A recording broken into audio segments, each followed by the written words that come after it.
ఇక్కడ ఒక క్లారిటీ రావాల్సిన అవసరం ఉంది. మార్వాడి గోబ్యాక్ అంటున్నారు. మార్వాడి గోబ్యాక్ అంటే మార్వాడికి సంబంధించి ఇప్పుడు వాళ్ళందరినీ తెలంగాణ నుంచి బయటకు వెళ్ళిపోమంటారా, ఓన్లీ కల్చర్ని వెళ్ళిపోమంటారా?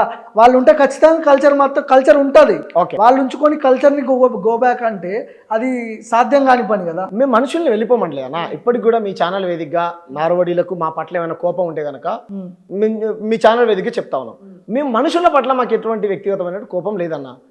మా నేల కొన్ని వందల మంది విద్యార్థులు ప్రాణత్యాగం చేస్తే వచ్చినటువంటి నేల కాబట్టి కొట్లాడిన తెలంగాణ రానున్నటువంటి రోజుల్లో తెలంగాణ కాస్త రాజస్థాన్గా మారుతాయో అని భయం అవుతుంది మాకు. కాబట్టి మేమేమంటున్నాం అంటే ఇక్కడ ఉన్నటువంటి కల్చర్ని మీరు గౌరవించండి, మీ కల్చర్ని మీరు ప్రేమించుకోండి. ఇక్కడ మీరు పెట్టుబడులు పెట్టుకుంటే పెట్టుకోండి, కంపెనీలు పెడితే పెట్టుకోండి. మా బిడ్డలకు 80% ఉద్యోగ ఉపాధి అవకాశాలు కల్పించండి, మీరు వ్యాపారం చేసుకోండి. మేము కాదని అంటలే.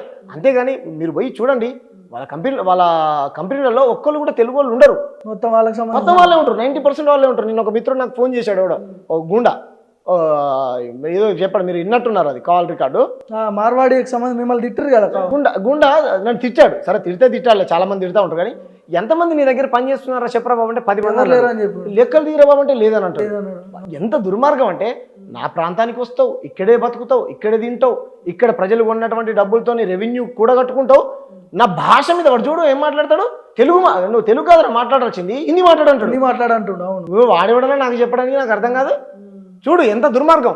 మళ్ళీ పైగా ఏం చేస్తున్నంట, ఇక్కడి ప్రజలకు డబ్బులు ఇస్తున్నంట. నేను చాలా సేవ చేస్తున్నా, ఇన్ని పైసలు ఇస్తున్నా అంటాడు. అంటే నా దగ్గరికి బతుకు తెరువుకు వచ్చి నా దగ్గర ప్రజలు కట్టినటువంటి పన్నులతోని ఏమంటారు వ్యాపారాలు పెట్టుకొని నా ప్రజలు కొన్నటువంటి వస్తువులు మీ దగ్గర కొంటే డబ్బులు సంపాదించుకొని మాకే పైసలు ఇస్తున్నంట. మన ప్రాంతంలో మనమే మన దగ్గర బిచ్చగానిలాగా అయిపోతున్నాం.